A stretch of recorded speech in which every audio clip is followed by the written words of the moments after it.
Hello and welcome. My name is Anissa Boulahya and I'm part of DD Metals DMCC. Today, I'm going to talk to you about how to invest in gold jewelry. Did that topic surprise you? Surely. Investment and jewelry in the same sentence? It cannot be right. How is jewelry an investment? Usually, investing in gold means owning coins or bars. It is a universally accepted mantra, the norm, and everyone knows about it. But let me tell you a secret. Yes, investing in jewelry is actually a gold investment. The more eastward you go, like GCC countries, other like North African countries, like the countries Algeria, where I'm from, the Indian subcontinent and so on, purchasing gold jewelries by individuals is actually seen as a form of investment. And more than that, it's actually an insurance. Whenever things can go wrong, you have something you can sell to get the money in. In our markets, buying physical gold is embedded in our culture. It's been there. It has been passed from generation to generation. It's having its roots cemented from centuries ago. In our cultures, gold is considered as a store of value, a symbol of wealth and status.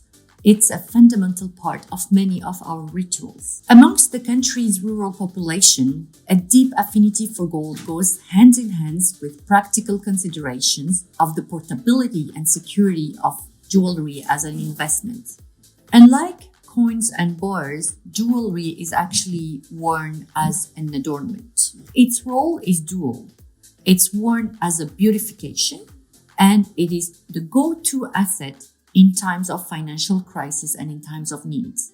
Again, it's an insurance. And this is the reason why the people from these regions of the world consider the jewelry as an investment. But then the question you might be asking yourself is how a jewelry can be an efficient investment. Apart from the standard gold price per gram, jewelry attracts an additional labor cost. This can vary on the complexity of the jewelry designs. Also, handcrafted jewelries will bear a higher labor cost than machine-made jewelries, for example. In contrast, gold bars and coins have a very low and affordable making cost. Thus, it is regarded as an efficient form of gold investment when compared to jewelries.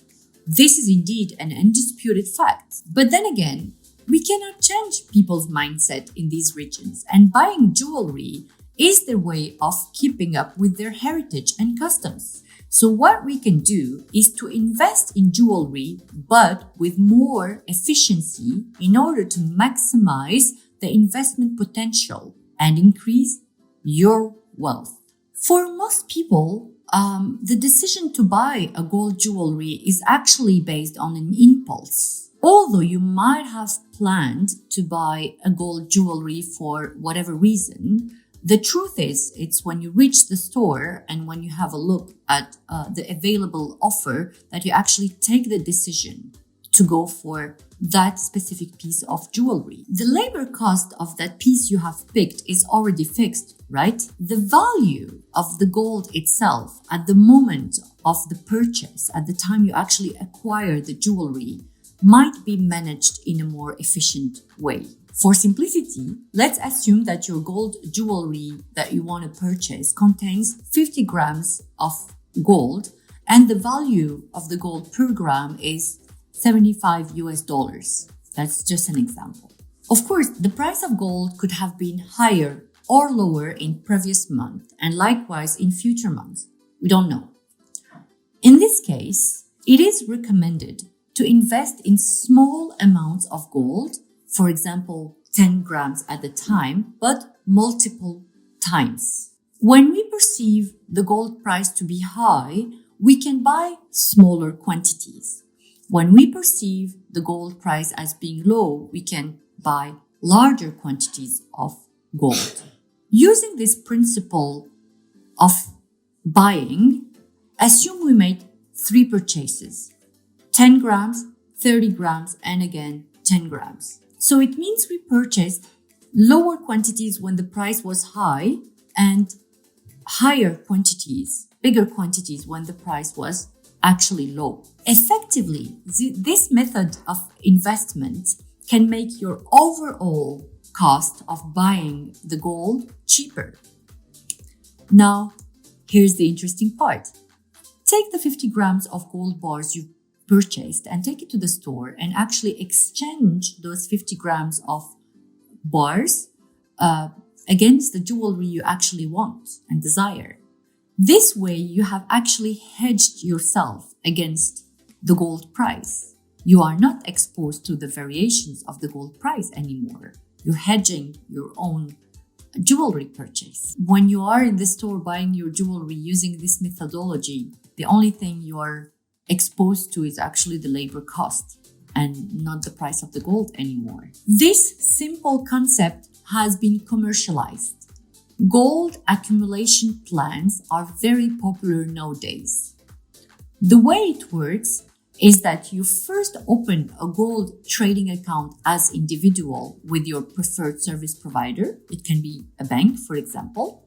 Then you deposit the money into your account to keep it funded for future purchases. Then you provide standing purchase transaction to your service provider, such as buying 10 grams of gold on a fixed date every month. You can do this for a certain duration until you accumulate the volume of gold you need or you want.